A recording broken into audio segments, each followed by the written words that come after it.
കോന്നിയിൽ കാട്ടാന ചരിഞ്ഞ സംഭവത്തിൽ വനം വകുപ്പിന്റെ വാദം പൊളിയുന്നു. 6 പേരെ കസ്റ്റഡിയിലെടുത്തെന്ന വനപാലകർ KU ജനീഷ് കുമാർ MLAയോട് സമ്മതിക്കുന്ന കൂടുതൽ ദൃശ്യങ്ങൾ പുറത്ത്.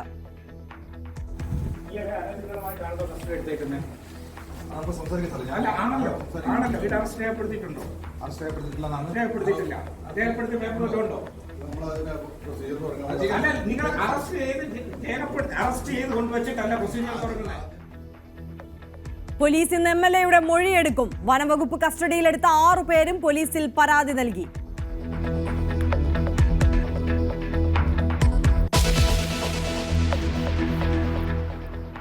ജൂനിയർ അഭിഭാഷകയെ കരണത്തടിച്ച അഡ്വക്കേറ്റ് ബേലിൻ ദാസിനെ വിശദമായി ചോദ്യം ചെയ്യും. അറസ്റ്റ് ഇന്നലെ രാത്രി തുമ്പയിലൂടെ കാറിൽ പോകുമ്പോൾ പറയാനുള്ളത് കോടതിയിൽ പറയുമെന്ന് അറസ്റ്റിലായപ്പോഴത്തെ പ്രതികരണം. കോടതിയുടെ പരിധിയിലുള്ള ഒരു കാര്യമല്ലേ, കോടതി തീരുമാനിക്കട്ടല്ല. ഞാനെല്ലാം കോടതിയോട് പറയാം.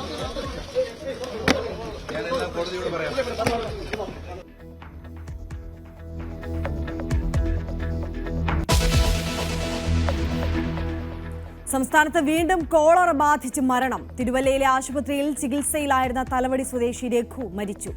2 മാസത്തിനിടയിൽ കോളറ മൂലം മരിക്കുന്ന രണ്ടാമത്തെ ആൾ.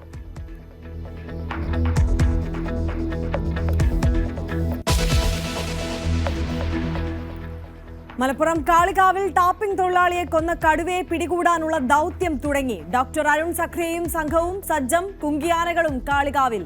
നിരീക്ഷണ ക്യാമറകൾ സ്ഥാപിച്ച വനം വകുപ്പ്.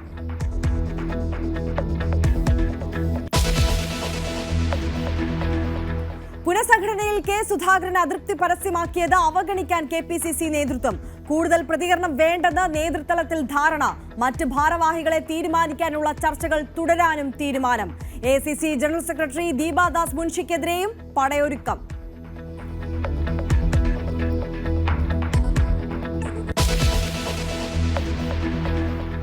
തിരുത്തിയാലും G സുധാകരന്റെ പ്രസ്താവന പാർട്ടിയെ വെട്ടിലാക്കുമോ?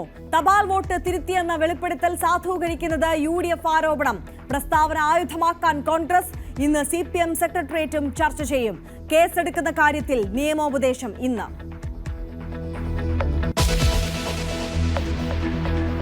തോക്കെടുത്ത് തോറ്റ പാകിസ്ഥാൻ ഒടുവിൽ വഴങ്ങുന്നു. സമാധാന ചർച്ചകൾക്ക് തയ്യാറെന്ന് പാക് പ്രധാനമന്ത്രി ഷഹബാസ് ഷെരീഫ്. ഞായറാഴ്ച വീണ്ടും DGMOമാർ പങ്കെടുക്കുന്ന സൈനികതല ചർച്ച.